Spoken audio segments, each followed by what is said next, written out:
In this video, we're going to look at 4 interesting games in the Vienna game.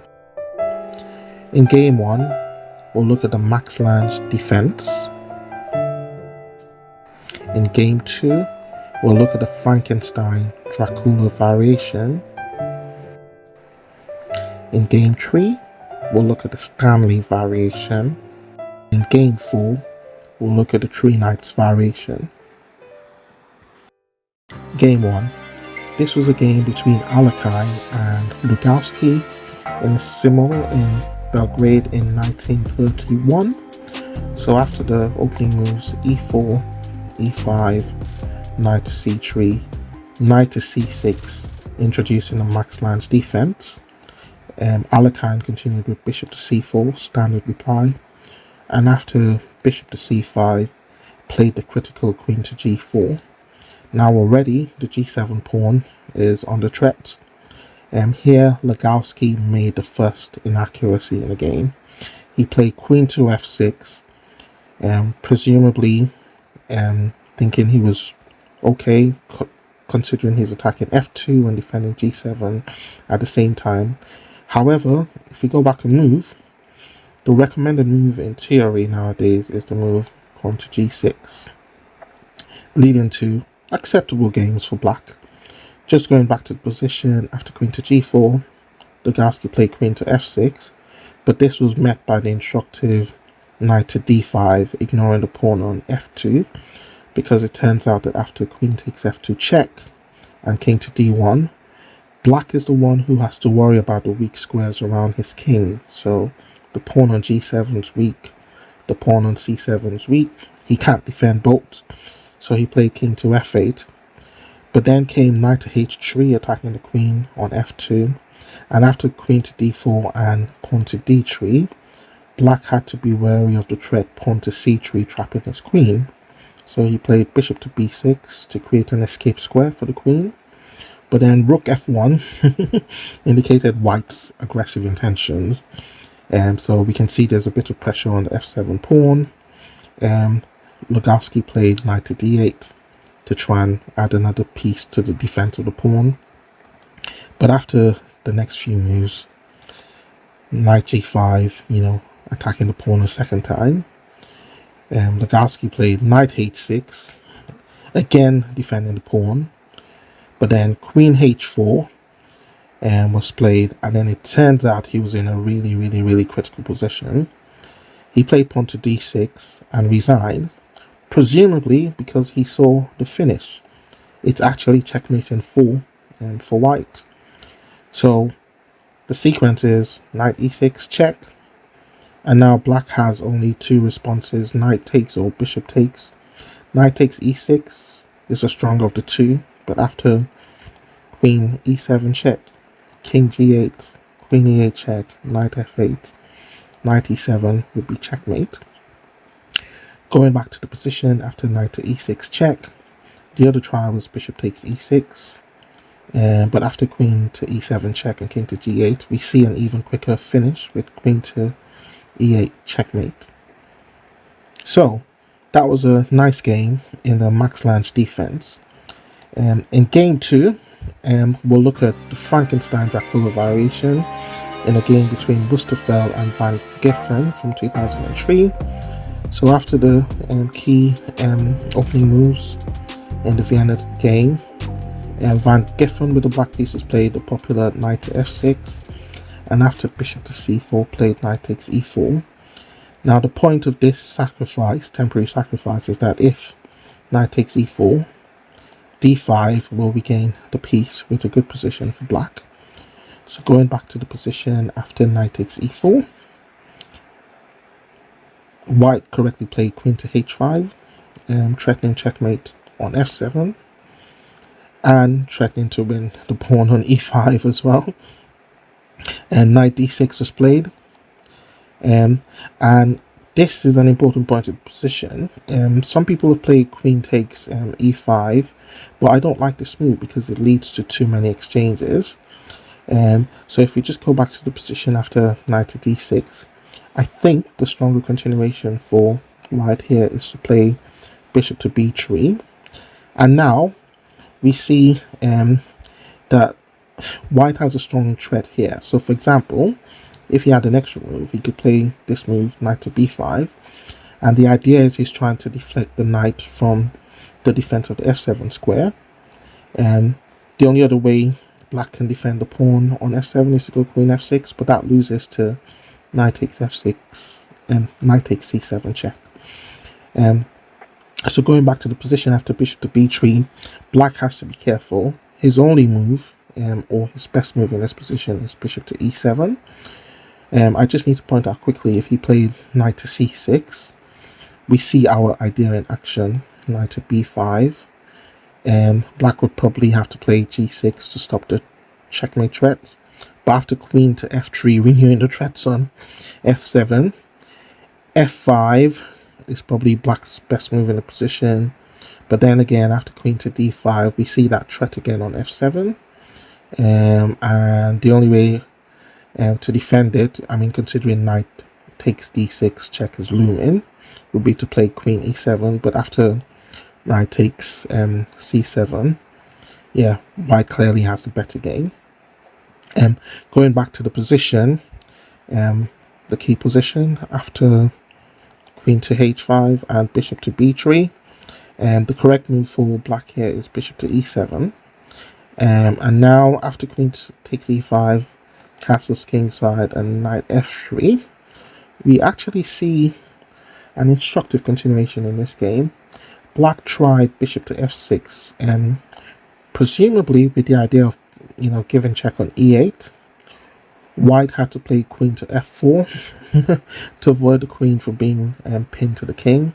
But after rook e8 check and king f1, amazingly, in practice, white has, demonstrated, an advantage, a slight advantage, albeit, in this position, even with the king on f1. In the game, black continued with queen to e7. The normal move here, in theory, is a5. And it looks like he's looking for tactical threats on the first rank. So, for example, after white played pawn to d4, black played knight to e4. And presumably, his idea was, if we just insert a move for black, his idea was to go knight takes c3, pawn takes c3, queen to e2 check, king to g1, queen to e1 check, knight takes e1, rook takes e1, checkmate. That would be a nice finish. But just going back to the position after knight to e4, it turns out that this knight move to e4 was a blunder, and white calmly refuted it with the clever knight to d5. Now, the queen is threatened by the knight, so black has to do something drastic. He tried knight to g3 check, but the problem was after pawn takes g3, there were no longer any, back rank mate checks, because after queen to e2 check and king to g1, it's clear the king had an escape square on h2. Yeah, he played rook e6. I mean, he's already in a terrible position. But then after knight to c3, he resigned. The bishop was hitting the rook on e6, knight was hitting the queen. He couldn't save both, so black resigns. So that was a nice game and a Frankenstein Dracula variation. Now, game 3. In game 3, we see John Ems versus Jackson from the Port Erin tournament in 1999. And if we go back to the starting position of the Vienna game, after knight to f6 and bishop to c4, Jackson played bishop to c5, the Stanley variation. The game continued pawn to d3, pawn to d6, pawn to f4. This is a typical idea for white in the Vienna game, because he wants to play pawn to f5 and, get a kingside attack against the black position. And in this game, Jackson played knight to g6, knight to g4 rather. I should just generally point out that knight to g4 in general doesn't tend to bode well for black in the Vienna game, and this game is a good demonstration. If we go back a move, I'll just quickly point out that the line you should consider if you play with the black pieces is knight to c6, and after knight to f3, bishop to g4, with an acceptable game for black. Going back to the position after f4, Jackson played knight to g4, and now the next few moves show why this is not, so great for black. After f5, Jackson went for the natural knight to f2, forking the queen and the rook. But after queen to h5, we see the point of white's play. There is pressure on the f7 pawn and checkmate is threatened. He has two reasonable ways to meet the threat. If we look at pawn to g6 quickly, the problem here is queen to h6, and all these white squares are quite weak around the black king. For example, a sample continuation would be something like knight to pawn to c6, but after knight to f3 and knight takes h1, bishop to g5, emphasizing the weakness of the black squares, queen to d7, bishop to f6, hitting the rook to f8, and bishop to g7 would be devastating for black. You can have a look at this one on your own, but yeah, so just going back to the position after queen to h5 instead of pawn to g6. In the game, Jackson played queen to d7, but then came another blow, bishop to e6, taking advantage of the pin on the black king on e8, and then after queen to e7, knight to d5, ouch. It turns out the queen can't leave the 7th rank because of knight takes c7 check. He tried a desperate pawn to g6, but after queen to h6, he should have resigned. He played a few more moves. He played queen to f8, but then after the exchanges, bishop takes c8, knight takes h1, bishop takes b7, and not a lot black could have done about that. Bishop takes g1, bishop takes a8, king to d7, queen takes a8, rook takes f8. So that was queen takes f8, rook takes f8, bishop h6. It turns out that white had the better position and an extra pawn, not to talk of the threat of king to e2, hitting the bishop and knight at the same time. So yeah, interesting game in the Stanley variation. Now we'll look at the final game in the 3 knights variation between Sutherland and Newman in the US Open from 1961. So just going back to the starting position after the Vienna game, so after knight to c3, Newman played knight to f6, and after the key move bishop to c4, he played knight to c6. And now, yeah, Sutherland continued with the standard pawn to d3. And now, in this position, black played bishop to b4. But if you go back and move, nowadays, knight a5 going after the bishop is one of the main continuations. Bishop to c5 is also sometimes played. But in this particular game, black opted for bishop to b4. Now came the interesting continuation from white. So Sutherland with the white pieces played bishop to g5. And now black needs to be very careful about this pin on the queen. In the game, he wasn't, and he paid dearly for it. He castled kingside, but if we go back and move, the recommended move in theory is to challenge the bishop immediately. And lots of games have been seen with this continuation. Bishop takes f6, bishop takes c3, pawn takes c3, queen takes f6. When here, white seems to have a slightly better position, partly because he has the b file, and yeah, slightly more developed pieces. But yeah, just going back to the game after bishop g5 and castles kingside, white continued knight g to e2. And then d6 was a further inaccuracy from black because after castles kingside, now knight to d5 is a is a big threat It still wasn't too late for him to play something like bishop takes c3, pawn takes c3, and h6.